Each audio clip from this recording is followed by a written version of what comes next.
Okay, so we're officially recording. Miss Sanford? Yes. Go ahead. I'm just logging in. The internet. No, don't. Just mute it. Put it in the chat window. All right. That's what the chat is for. And I think last time you guys said that you did like the subtitles, right? Okay.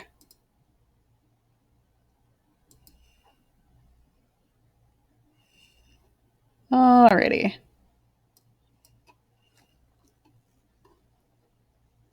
So, like I said, today we start talking about the reproductive system.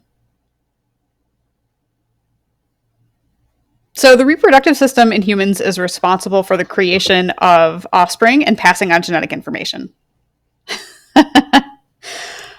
Unlike other systems, in humans, the structure of reproductive system depends on your gender. So, believe it or not, there are species out there where things are kind of the same, particularly if you're an asexual entity, or there are other examples that we're not going to talk about today.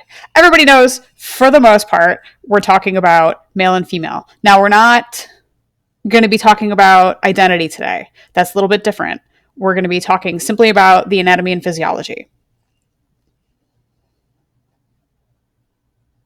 And if you look, if I want you to take a minute and I want you to just look at this diagram for a second. And we have the male system over here on the left, and we have the female system over here on the right. And call me crazy, and you might think I'm weird, but I'm not.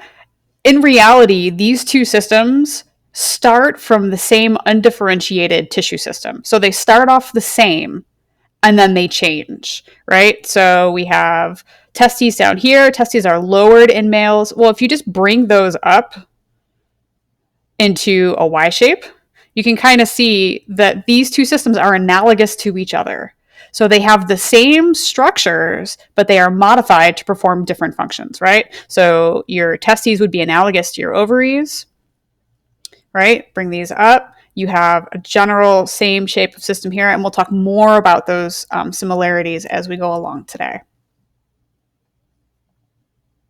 I guess the other one, most obvious one, are the vas deferens, which are these tubes, and the fallopian tubes in females. You can see that same structure, just modified. Okay. So during initial development, all humans have similar structure. This includes the gonads, and we call them gonads. You can call them before they're differentiated or after they're differentiated. Your sex organs are your gonads. We all start out the same. Understanding number 5, a gene on the Y chromosome causes embryonic gonads to develop as testes and secrete testosterone. So if you have one particular gene on the Y chromosome, then those generic gonads turn into testes. So let's see how that works. The gene is the actual SRY gene. And when you hear about, I think we did this, did we do the, when we did chromosomes last year, did we do the chromosomes and gender and the running podcast we talked about? I thought so. Okay, yeah. So we did talk about that before. I was almost positive, but all right. So here we have an ovum. An ovum is an egg, right? And remember, you get 2 sex chromosomes, for one from each parent. You can only get an X from your mom because all she has are X's. She has 2 X's. You get your second sex chromosome, either an X or a Y, from your dad. So if you have a problem with your gender, take it up with your dad. It's his fault, right? So if an ovum is combined with a sperm that carries the Y chromosome, you get a zygote that has the XY combination, and on that Y chromosome, you have the SRY gene. That SRY gene initiates the production of testosterone, which causes those indifferent gonads, they're indifferent, they don't care at all, into testes. Now, eventually, you will also see the development of seminiferous tubules and Leydig cells. Now, on the other hand, if that ovum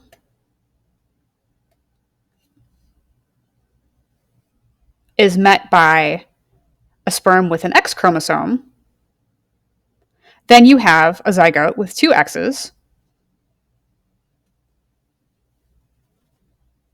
There's no SRY gene, so those indifferent gonads develop into ovaries.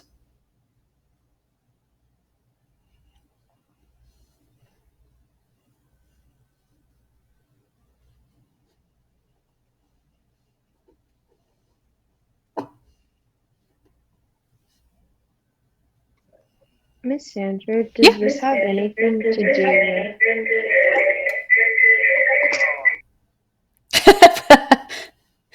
Put it in the chat.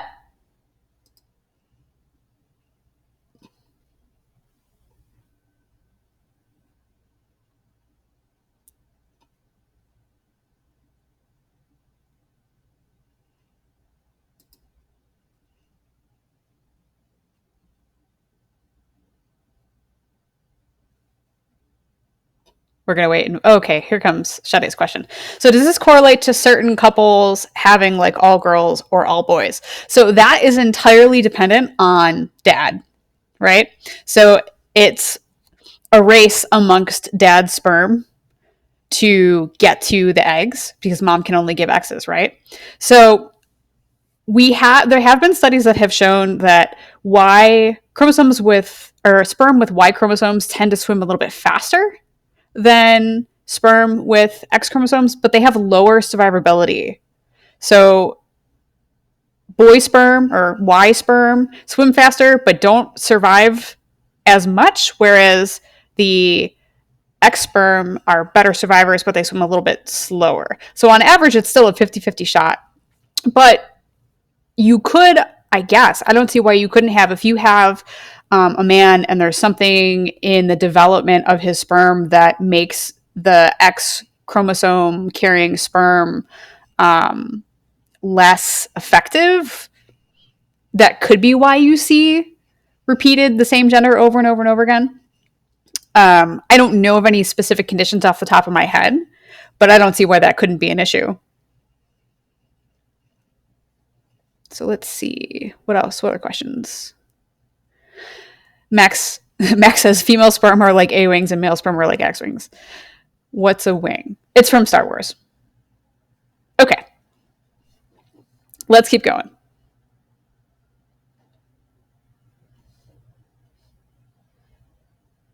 So the testes of embryos or zygotes with the SRY gene, I don't know why I have TY in there, it's SRY gene, begin to secrete testosterone pretty early. So we're talking about the 8th to the 15th week of development. And that's when male genitalia actually starts to develop. So you really are genderless until you're at least 8 weeks along in development. So everybody starts out the same. I like this diagram because it shows you the progression. And if you look, we don't even really like look very human until you get to a little bit later on in development. But if you look at other animals, including close relatives, even amongst fish and amphibians, you can see that exact same process of development happening. It's not till later on that you really see the differentiation towards the more human form. Yes. So the question is, so technically zygotes and fetuses are genderless. That's correct. They're genderless. They have no gender, right? So they have neither testes nor ovaries. So neither one or the other. Everybody starts out the same.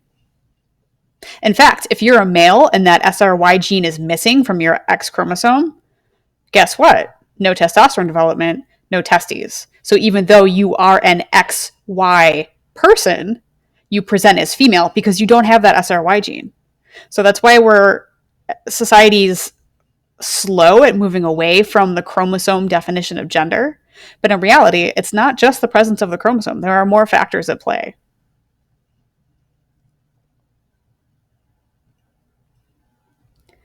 Okay, understanding number 6.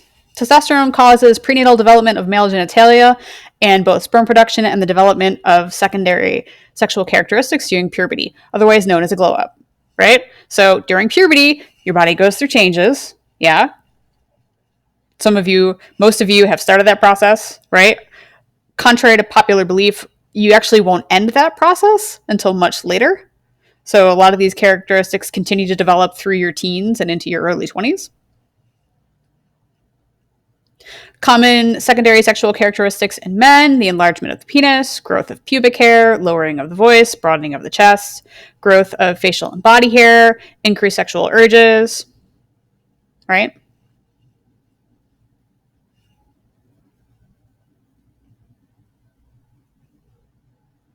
Does everybody know who those people are? Did you figure out who they are? Yeah, okay. Just checking. Some people glow up early, some people glow up late.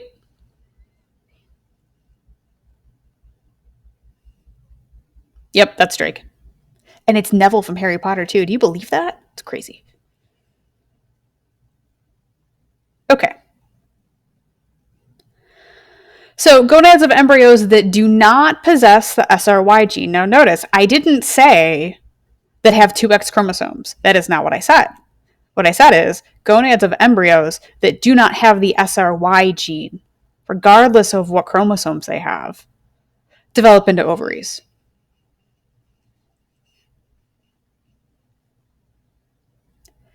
Now, ovaries produce two major hormones, and we'll spend more time in the next couple of rotations talking about a myriad of hormones that are associated with the menstrual cycle. But today we're just going to hold off and just talk about estrogen and progesterone. Now, they look pretty similar, right? If you look at their molecular structure, they're pretty similar, not exactly the same, but close.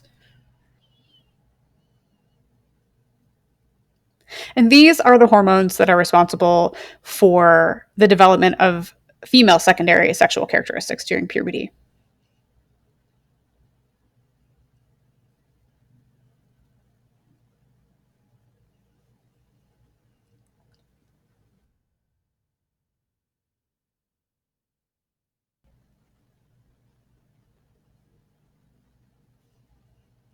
So in females, those secondary sexual characteristics are the enlargement of breasts. Now, that's not the only thing. It's not just estrogen and progesterone. It also has to do with activity level, body fat content, things like that. So if you are super athlete, if you're super athletic, enlargement of breasts tends to happen later if you are an athlete as a child. It also has to do with just calorie intake. If you don't have the calories to grow breasts, and you're not going to have it. You got to eat. There's also growth of pubic hair and the widening of the hips. Widening of the hips tends to happen a little bit later than the other characteristics, and this is in preparation of birth.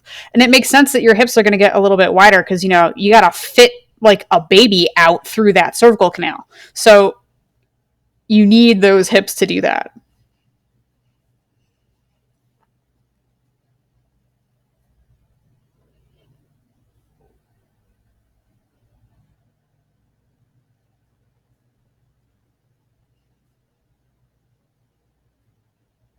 And yes, that is Beyonce.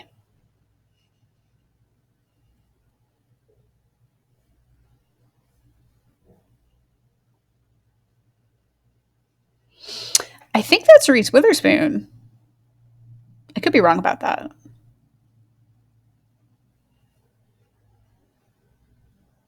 The question is, who's the first person? I don't know if that's Reese Witherspoon or somebody that just looks a lot like her. It's not Reese. But it looks like she's got to be like a TV actress. I don't know who she is. She's definitely like giving Reese vibes, though. Abigail something. It's the girl from Zombieland. Okay.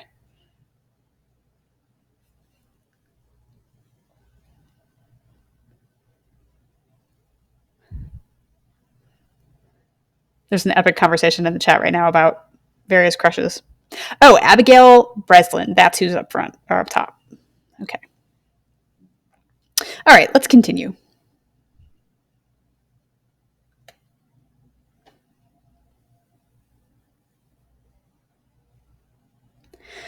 So, next, we're going to be annotating diagrams. Like I said, if you have the handout, you're welcome to use the handout. If not, you can free hand draw it if you want. I don't know why these GIFs aren't activating. These are all like animated GIFs. Everybody makes like a weird embarrassed face.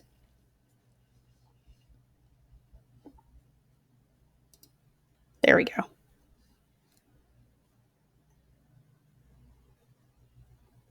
I will not be critiquing your drawings. These are for your benefit.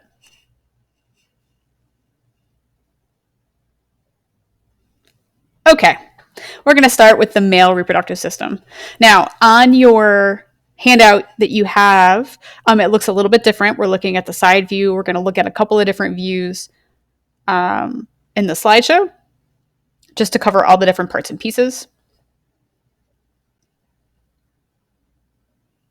So here we have the bladder, right? It's where all your urine is stored. And then coming from the bladder, we see the vas deferens. Now, the vas deferens is the pathway or the tube by which both urine is brought down through the urethra. Well, I guess actually, if below the bladder, it's called the urethra, right? So it's long. It's the same long tube. We'll start here. Start at the testes, right? So this long tube that goes up and around, right? Vas deferens. It hits the bladder, and then when it hits the bladder from below there, it's called the urethra. Now, the upper portion from the testes all the way to where the bladder is for the transport of sperm. Now, sperm are actually spermatogenesis. I think we talked about this when we talked about meiosis last year. Spermatogenesis actually occurs in the testes. And we have the epididymis that lies right on top of the testes. Once the sperm are mature, they travel through this vas deferens tube to just below the bladder. Now, behind the bladder is what's called the seminal vesicle. And we'll talk about the seminal vesicle in a few minutes. It's a gland that provides additional fluids to help support the sperm when it's after it's expelled. Let's see. There's a question. Does the filling of the tube push on your bladder make you feel like you need to pee? I have a different system, so I can't answer that question. Somebody else is going to have to answer that question. Okay. So once we hit the bladder, that vas deferens, right, connects to this tube. The tube then becomes what's called the urethra. Sitting below the urethra, we have the ejaculatory duct, and we have the prostate. And we'll talk about what all this stuff is in a few minutes. You do see that the pubic symphysis is here. You don't need to worry about that. And then below, as we move further down, we have the penis. And we have the corpus spongiosum. Now, you're going to see a couple of different words that mean the same thing, but what that's referring to is spongy tissue that actually engorges with blood. So when we're talking about erections, we're talking about the filling of that particular spongy tissue with blood. The urethra comes down. You have the head of the penis, the foreskin, if you still have it. If not, you don't have it. That's what circumcision is all about, right? And then you have the glands, and you have the glands just means the head. And then you have the urethral opening. So what did I miss? Oh, we have the scrotum. Scrotum is just the sac that the testes sit in. It's a grape hammock. Banana sac, grape hammock, lots of different words for that. Anybody else got some good words? You can put it in the chat. Don't say it out loud. Who calls it a banana sack? Actually, that's more of a term referred to like a Speedo. Banana hammock. It holds it all together.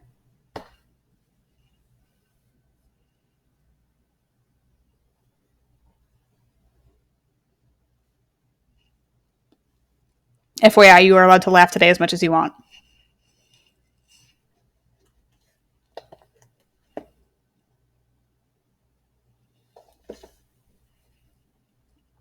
No, it's not boomer terminology. I am not a boomer. My parents are boomers. God. I can't believe I'm actually saying this. I am like the oldest version of a millennial. Like, the oldest millennials are my age.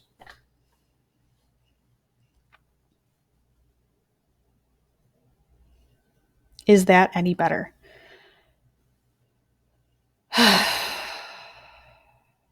I mean, yeah, it is. Okay. Let's move on to the next diagram. I think we have some functions to annotate.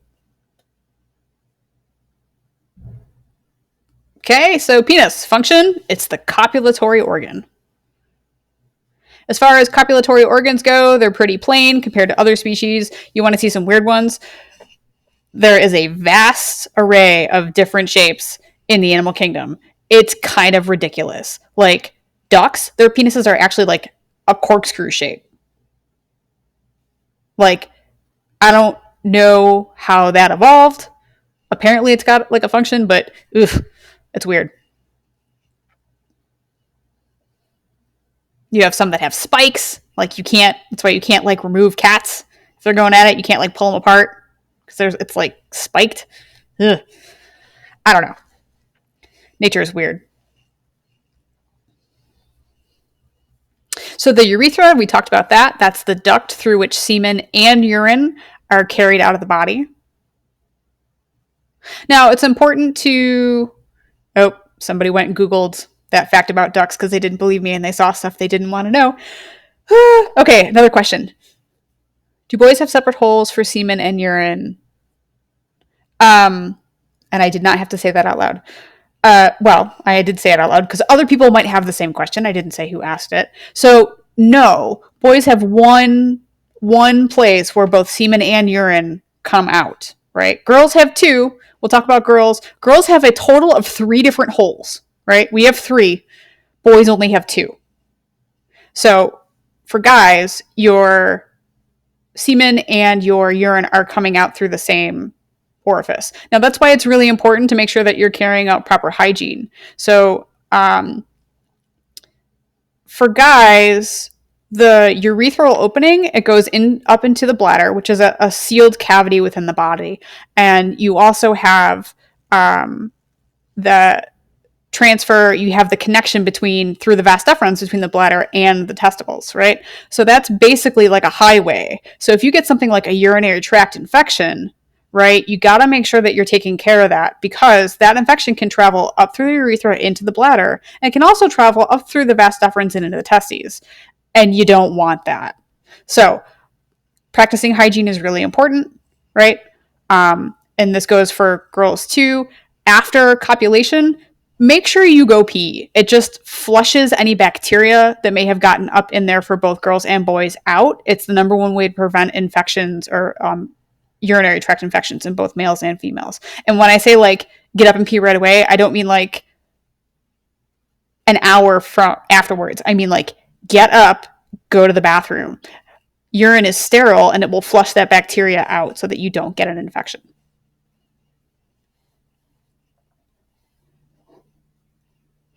So there's a question about can you transfer UTIs between partners, between male and female partners? Yeah. So if you're a girl and you have a UTI and you engage in intercourse and some of that phage bacteria gets into the urethra, yes, you can. You can give it to your partner and vice versa. If guys have a UTI, they can give it to their female partner as well.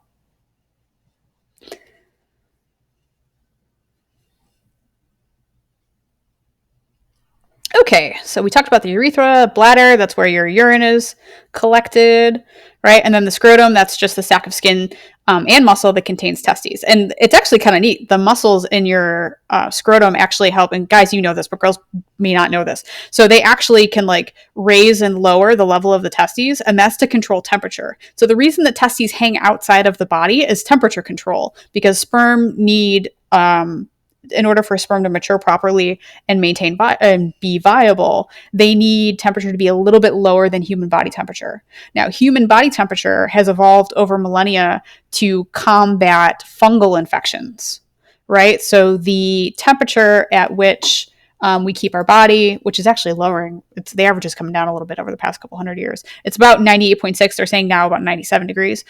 Turns out that 97 degrees is the perfect temperature at which the body can fend off fungal infections, right? Internal fungal infections, not skin infections on the outside.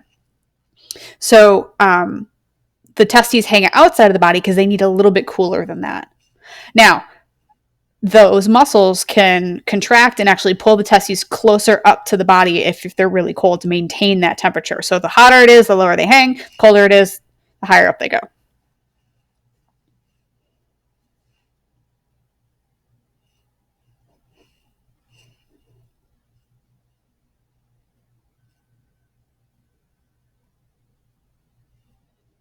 Okay, and then we have, this is another side view with a little bit more detail. The testes are the oval-shaped organs where sperm is produced via meiosis. The epididymis is that, it's not actually labeled here, but this is the epididymis here. This is where sperm is stored. Now, guys produce sperm pretty much continuously from the time that they start producing sperm all the way through the end of their life. They just keeps going. And if that sperm is not expelled, they're only viable for so long, right? Because they're independent cells and they have to be fed. They have like all sorts of cellular functions that they have to do. They respirate, all that other good stuff. So they kind of sit there and hang out, and they have a limited lifespan, and they build up. So that's the epididymis is where they are stored until they're used. Yes, they have a shelf life.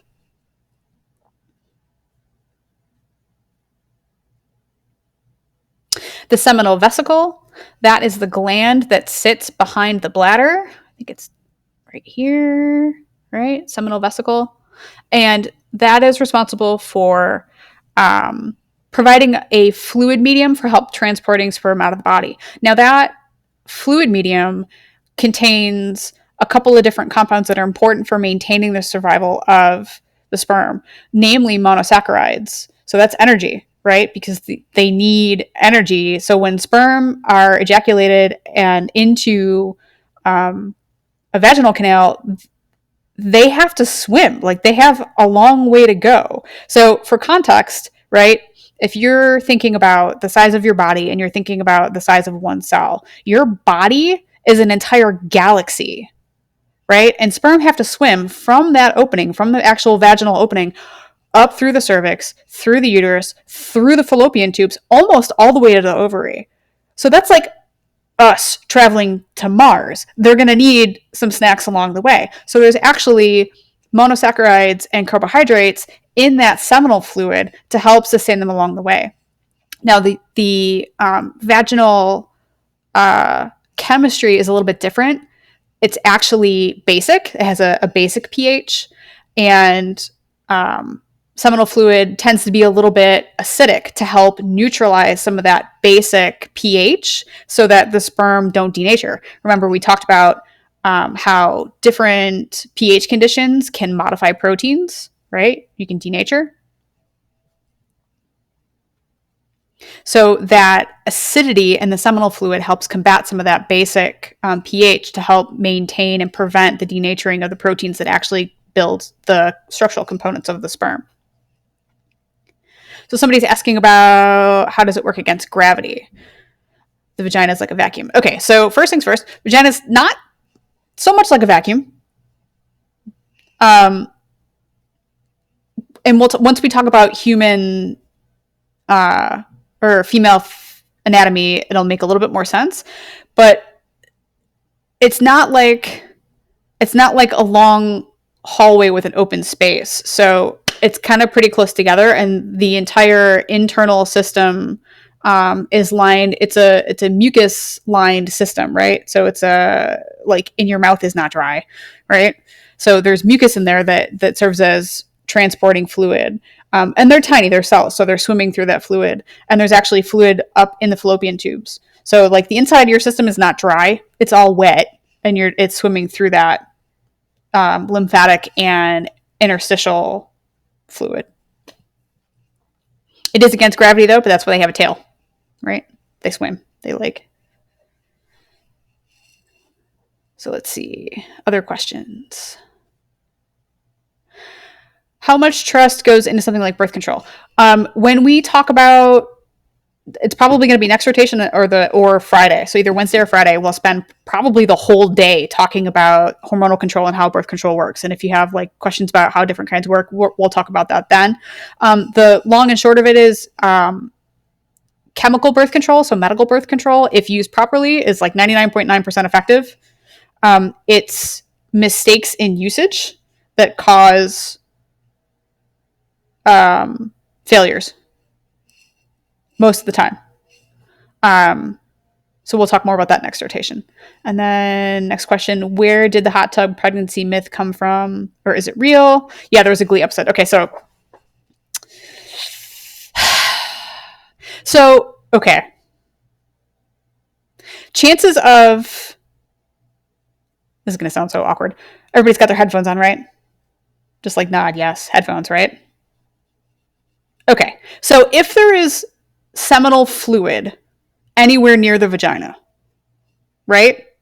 Like anywhere inside of the vagina, there is a possibility you could get pregnant. If someone ejaculates into a hot tub and somebody else happens to be sitting in the hot tub, right? Super unlikely, because remember, if your body is a galaxy, how big is that hot tub? That's like us. That's like a person going to like 3 galaxies over. Like it's not going to happen, right? Plus it's got to get in. So that's, and if you're wearing a bathing suit, that's another layer of protection. So super not likely. Like, is it impossible? I'm really hesitant to say that anything is impossible. However, that's probably as close to impossible as you can get. But, and there's also the heat issue, right? So, and the myth is probably from Glee, and that's been in a couple movies too. Somebody says, what about pre-cum? What's the deal with that? Okay, that's a good question. So that's actually fluid from the seminal vesicle. It releases some of that fluid first, right? So that's fluid that comes first, and it comes down through the urethra. And remember how I said that female anatomy tends to be kind of basic? That fluid serves a couple of different purposes. 1, it acts as a lubrication. 2, it actually helps modify the pH in the vagina. 3, it's got a little bit of those carbohydrates in there. 4, there's also some evidence and some research that indicates that it contains either some sort of chemical messenger, whether it be a hormone or a neurotransmitter that stimulates contraction and orgasm in women. So it's got a couple of different functions. But you think of it this way, like if you're sending, and I hate to keep using this analogy, but like say we're sending people to Mars, right? You might want to send like a rocket with fuel and food there first, so that like when your people get there, you know, they have some sustenance. So that's kind of what it is. It's just like getting the way ready for the sperm with all the different preparation needs. So whether it's changing pH, providing sustenance, lubrication, all that stuff. Why are humans grossed out by all the stuff we do? Because, I mean, you don't talk about it all the time. If you don't talk about it all the time, it's kind of gross and it's kind of awkward and it's kind of funny. A lot of that's just social taboo. The Mars analogy does make a lot of sense. Like, that's basically what's going on, right? Other questions before we keep going?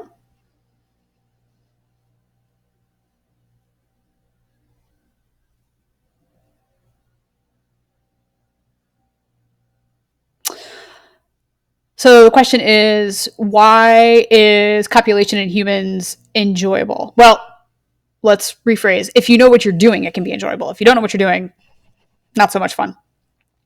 And think about it from an evolutionary standpoint. I mean, if your purpose as a biological being is to pass on your genes, if the act itself of doing that is horrible and reprehensible, is it going to happen a whole lot? Probably not, right? So the pleasurable aspect of it really helps kind of provide a safety net for the species to make sure we keep going. Now, not all animals, we haven't demonstrated that it's pleasurable in all animals. Like, that's not to say it's not. I mean, ducks, definitely not. Ducks, it's like, and birds, for the most part, it's horrible. My dad raises ducks and geese, and it's just like, it's awful. I never want to like come back as like a duck or a goose. It's like gang rape all the time. That's all it is. It's horrible. But like other species like dolphins and some primates actually have demonstrated, bonobo monkeys in particular. So copulation is actually like a common social practice. They do it to ease anxiety. They do it to comfort each other. Like, it's a thing. It's not just for reproduction's sake. Humans, it's not just for reproduction's sake. And I think that's really, like I said, just, if your job is to pass on your genes, you're more likely to do that if it's enjoyable for both partners. So yeah, one of the questions was other animals don't get pleasure. Some animals do. And like I said, it's not like we know that for most animals it doesn't. It's just that we don't have evidence. Like, you don't see a pig smoking a cigarette afterwards. Like, it's hard to ask them. They can't tell us, like, hey, was that good for you? Like, we can't, it's hard for us to figure that out, Communication is a little more difficult. Somebody asks, is that why ducks have corkscrews to make rape easier? I don't know. I think it does have something to do with it. It has, like, because you're, like, holding on. I think that's how that works, right?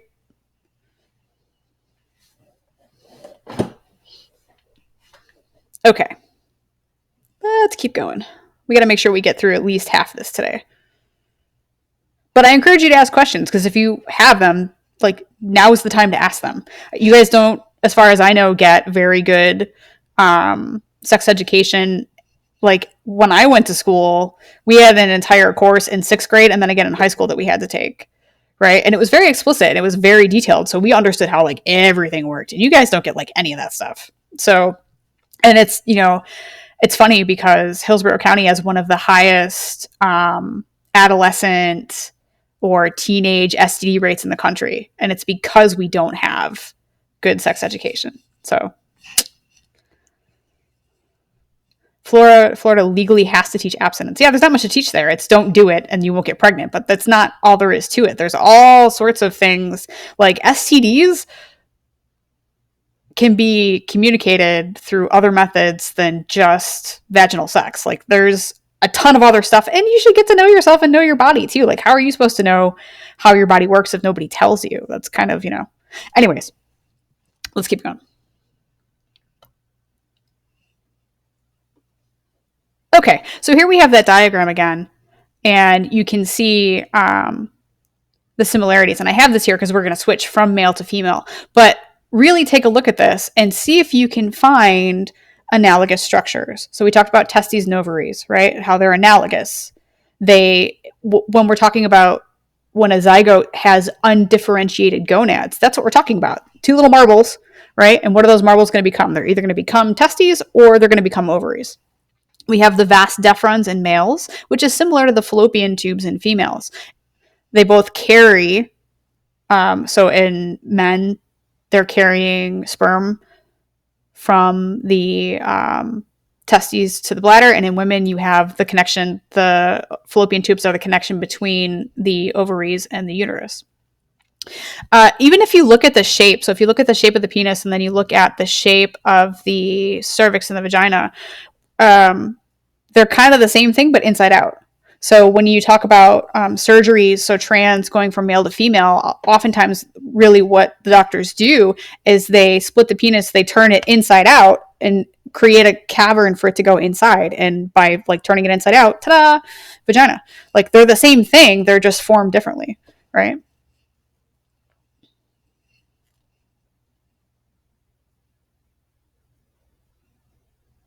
Somebody says I'm teaching you the wrong curriculum because I'm not teaching you abstinence. Okay, here's abstinence. Ready? I'm teaching you abstinence. Don't do it and you won't get pregnant. That's, like, all of abstinence. That's all there is to teach. Now, is that realistic? Probably not. I mean, you've got so much biology telling you to go the other direction. You've got hormones. You've got all sorts of, like, media pressure and social pressure. There's so much pushing you in the other direction. It's kind of not to mention the fact that you guys don't have, like, fully developed prefrontal cortexes yet, right? So, like, your risk-taking behavior, your analysis of risky behavior is biologically not as developed as older adults. So, like, there's a reason why you can't drink or vote or do any of that stuff till you're older, because you are, like, physically not capable of making the right decision all the time. We know that, biologically speaking. So to teach individuals that don't have the proper risk analysis brain material, that don't necessarily have the life experience to understand the consequences of their actions, that haven't been taught about the biological systems, and that don't understand the chemical and hormone kind of pressures that are going on. It's kind of not fair to just be like, don't do it.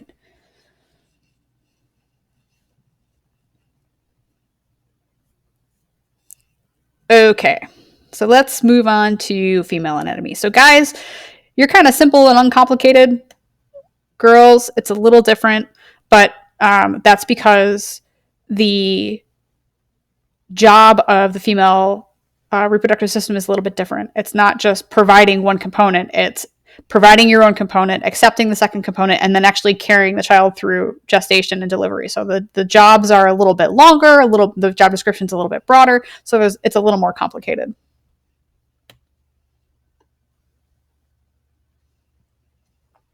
Okay, so here we have a side view of the female reproductive system. Oh, I forgot to talk about the anus when we talked about guys. Everybody knows you have an anus, right? So guys have two holes. They have their urethral opening and their anus, right? Urethral opening is pee, cum, anus is poop. Done. Okay.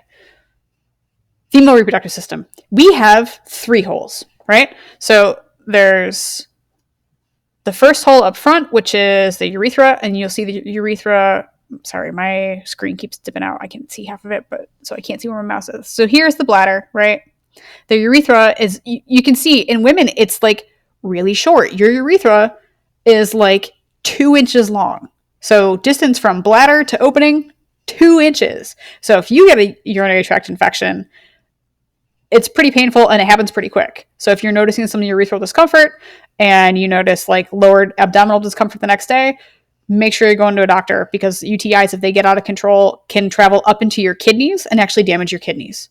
So like, don't play around with that. We have the second hole, which is the actual vagina, right? So the only thing that comes out of the vagina is a baby and some fluids, but that's it, right? So urethra, pee, vagina, baby, right? And anus, poop. 3 different holes, 3 different things come out of them. Oh, yep. And blood. Can't forget about blood. Blood comes out of it. It's not, I mean, it is blood, but it's actually tissue. And we'll talk about that too. It's not just like, it's not like when you get blood, when you get a blood donation, it's not just like liquid like that. There's like, it's mostly tissue. So 90% of the material that you're actually losing is tissue that's soaked with blood. And we'll talk about that when we talk about menstrual stuff. But today we're just going to do the basic physiology. So question, is the location of the bladder the reason lower abdominal in women is pushed out compared to men? No. So location, lower abdomen in women is pushed out compared to men. No, the lower abdomen really isn't pushed out when you're compared to men. I think you're talking about, so if you're thinking about like abdominal structure, you have abdominal muscles that are more pronounced in men. Your lower abdominal muscles tend to be a little bit more pronounced, but that really just has to do with fat content. So females by default metabolically have your homeostasis levels, right? So your body mass index is different because our metabolism maintains balance with a higher fat content level than boys. And that starts at puberty. So we start maintaining more fat levels. So that pronouncement that you see you're not actually seeing a pronouncement in females. What you're seeing is a lack of pronouncement in guys because they have less fat content. Okay. Next question. Imagine if our sex ed course was one of those 2-hour point and click programs. Ugh. It's not fun. Okay. So let's talk about actual reproductive structures. So again, this is the side view, and the whole point of this, the yellow that you see in there, that's fat. That's and padding in between all these things. We have the spine along the back, right? We have the abdominal muscle here. We have the bladder, and then behind that is the vagina, and then behind that is the anus. You also see the clitoris up front. So everybody's like, where is it? It's not that hard. It's like right up front. It's the first thing that's there. You may have to like look for it, but it's definitely there. And when we were talking about analogies, right? The analogy of the penis in reality, because the penis is made of that spongy corpus material, so is the clitoris. So that clitoris actually engorges with blood and swells just like the penis does. Obviously not as big, but it's the same function. That's the analogous part in females. So it's just a little bit of spongy tissue up front. It's way up front. It's up front. That's where it is. You don't need to know what the vesicular pouch is. The labium minus and majoris, those are the folds on the outside. Majus or majorum is the outside folds. Labium minora, it's also called minora, is the inside fold. So 2 folds, and then you have your openings. Now, something else to talk about, and this is going to kind of sound grody, but this side view is really helps you understand how close all this stuff is together.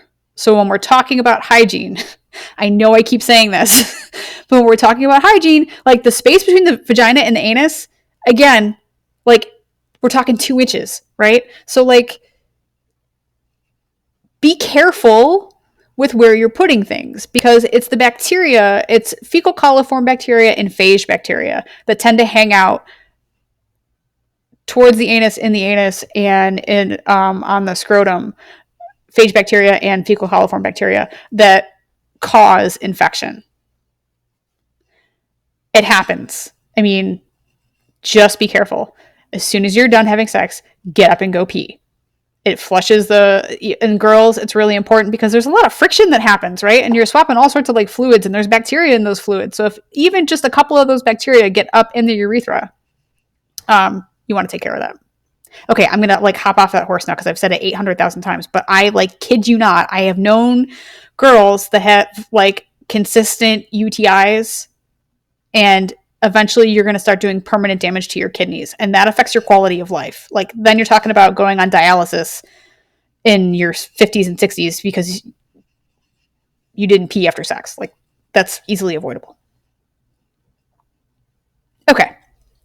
So here we have a front view of like looking from the front. So if you're looking at someone standing in front of you, we have the ovaries, which are right here. And this is where meiosis occurs, or oogenesis, when we talked about meiosis last year, the production of eggs. And it's also where estrogen and progesterone are produced. Now, connecting the ovarian or the ovaries to the uterus and the vaginal canal, well, it's not really the vaginal canal, but to the uterus, are the fallopian tubes, right? So the ovaries and the fallopian tubes aren't actually connected.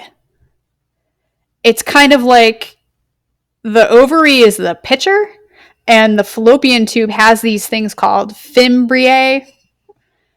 It's like a catcher's mitt. It actually catches the egg once the egg is released. So the egg is developed in the ovary. And when we talk about the menstrual cycle, we'll talk more about this. And the ovary actually ruptures when it releases an egg. So if you've ever had like a sharp stabbing pain on your like left side or your right side for like 2 minutes, and then it goes away like a week after your period. So you have your period, it's like the end of your period, like 2 days later, you get like this weird sharp stabby pain. That's actually ovulation. It's your ovary rupturing and releasing that egg. And then the fimbriae are like a catcher's mitt that catches the egg, and it starts to travel down the fallopian tube. Now, the fallopian tube is actually where fertilization occurs. So sperm have to get from the vagina up past the cervix, in through the uterus, and all the way up to right about here. And that's typically where fertilization occurs. So if you've ever heard of ectopic pregnancies, that's when a fertilized egg in the fallopian tube doesn't travel down to the uterus, and it implants actually in the fallopian tube, and that can kill you. If that egg starts to develop and it gets bigger and it ruptures, you can die from internal bleeding. So that's like something super serious. Question, can you explain why cramps happen and why they're so bad? Sure. So I'm going to go back to this diagram. So see this muscle right here? There's muscles there, and there's actually, you can't see it, it's not in this diagram, but there's muscles in your back. Your body cramping is literally squeezing the uterus to help push that endometrium out. So that's why cramping happens. Cramping happens because your body's like literally contracting and pushing to push that endometrial fluid out. Those are the same muscles that contract when you're in labor. Those are the same muscles that push the baby out, like physically push the baby out. The baby doesn't just like fall out. Like you have to use your muscles to physically push it out. It's like the worst poop you've ever taken. And it takes hours, but it's those muscles that help contract and push that out. So that's why you get cramps. Another question, if abortion was banned, could you still remove ectopic pregnancies? Yes, because it endangers the life of the mother. And at that point, that zygote is not a fetus. It's literally just a fertilized egg. It's not implanted. It could not survive on its own. It's not considered, at this point in time, it's not considered a life. So if we were at a point in technology and medicine where external wombs were commonplace, then I bet you that would be used as an argument to ban abortion, because then you could try and remove an ectopic pregnancy and keep it going. But as of right now, ectopic pregnancies kill the mother.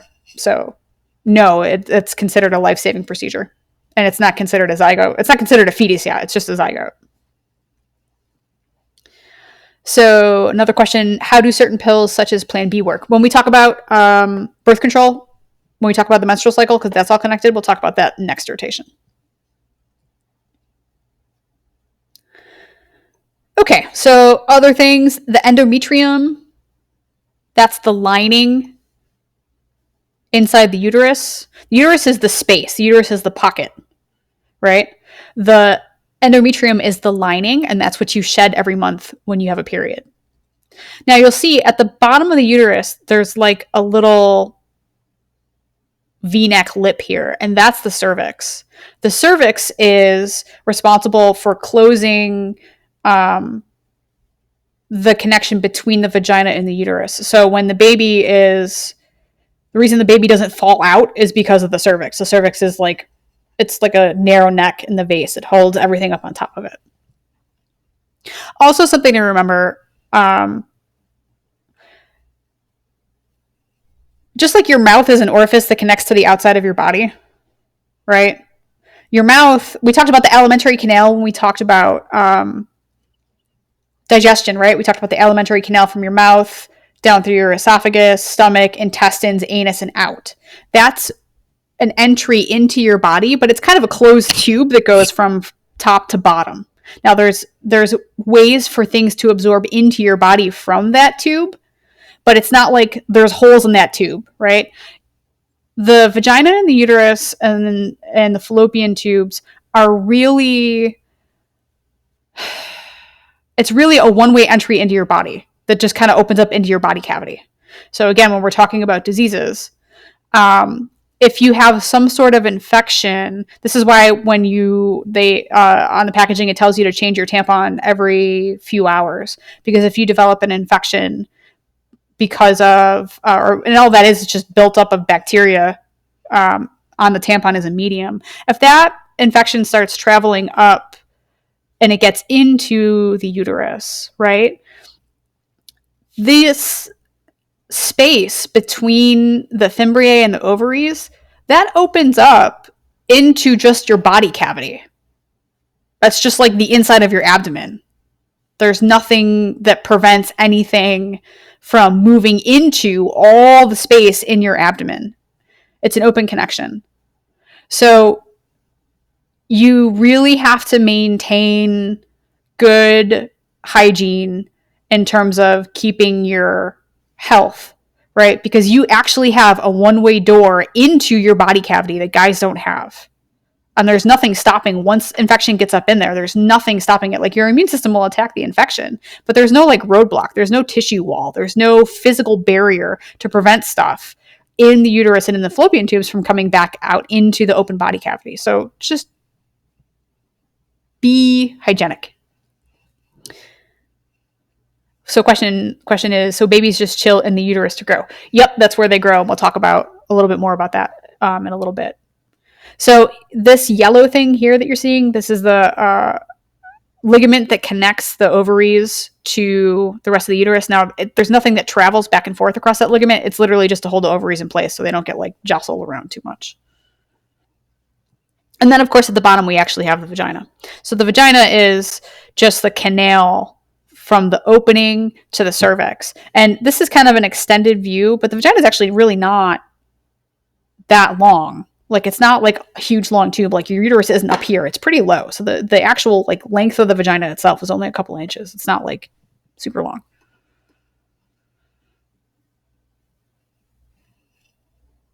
Why do some women bleed more and longer than others? That because we're all different and we all have slightly different gene expression and combinations of traits. It also has to do with body weight.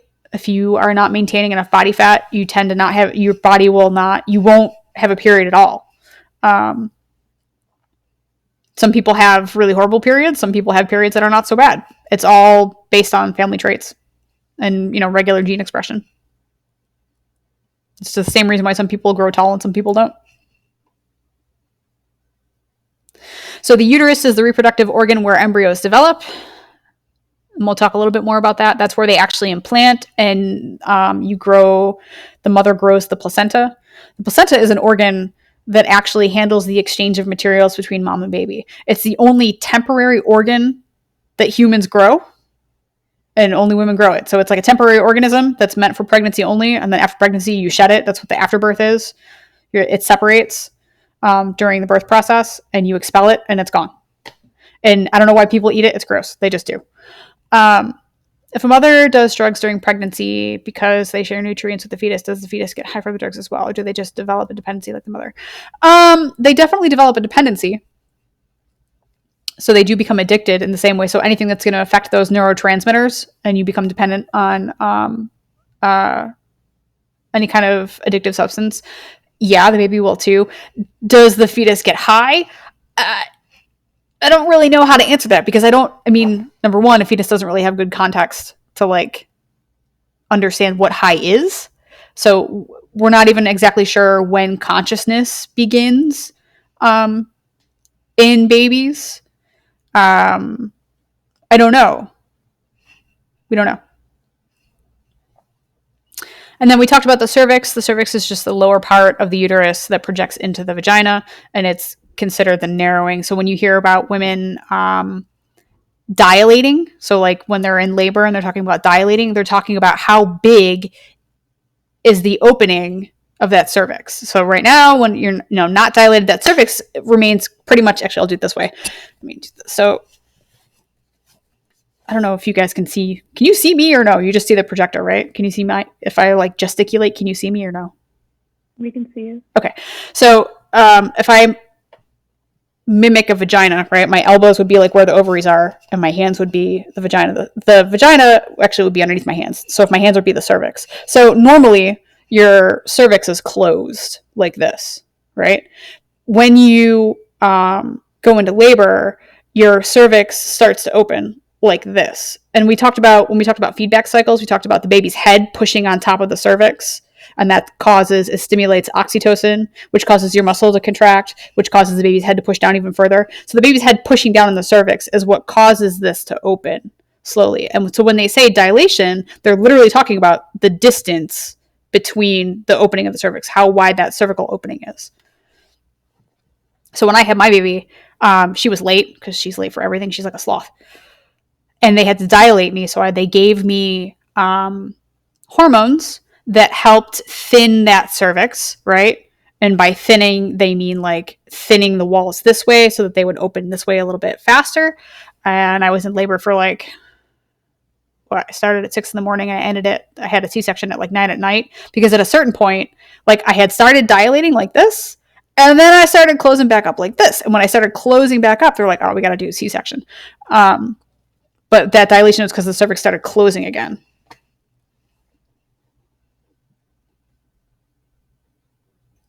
Okay. So can I go on to the next slide? Give me a thumbs up if you're ready for the next slide. Good. Okay. So the purpose of the vagina is to receive sperm during copulation. And then the endometrium is the lining of that uterus where fertilized embryos are embedded. So fertilization actually takes place in the fallopian tube, and that egg travels for a couple of days down into the uterus and implants in the uterine wall and that endometriosis.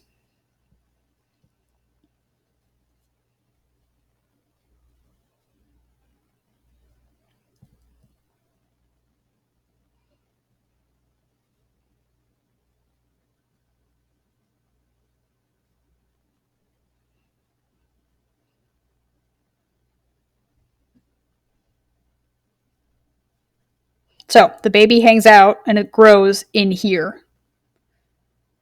And the uterus itself, when you're not pregnant, is pretty small. It's like the size of a pear. It itself is one big muscle.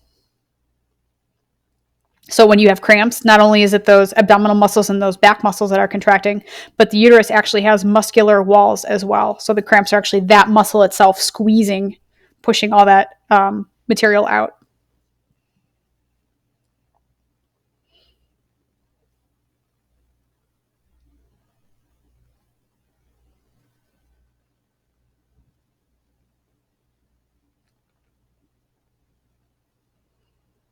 Okay.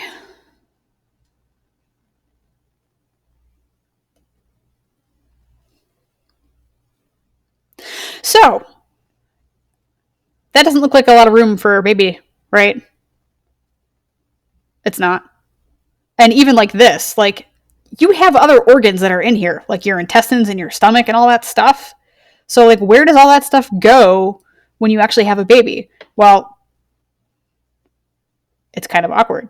Everything gets compressed and pushed up. That's why women that are pregnant have heartburn, because their stomach is literally like being pushed up into their esophagus. And I have just a short video that shows you that. So we're going to watch this for a second. So on the bottom, we have pregnancy, right? And you have description of what's happening. You have your body releases hormones that make your joints and your cartilage softer and wobbly to help like expand everything. It's weird. But so you can watch down here for different things that are happening during the trimesters, and you can watch here for a visual as to actually what's happening with the placement of organs in a woman when she's pregnant as that baby develops.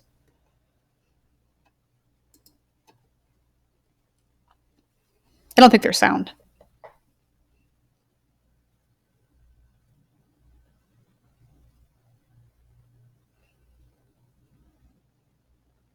So there's the placenta. That's the connection between mom and baby.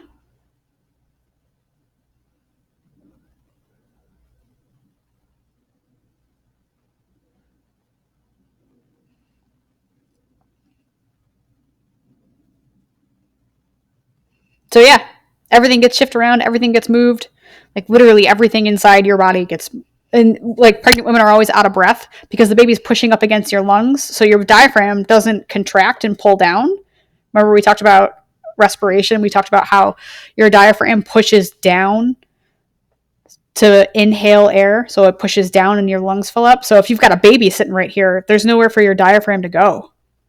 So you're like constantly out of breath. You'll see pregnant women sit with their arms up like this just because they're trying to expand their lungs so they can get more air in there, because it feels like you're always like underwater.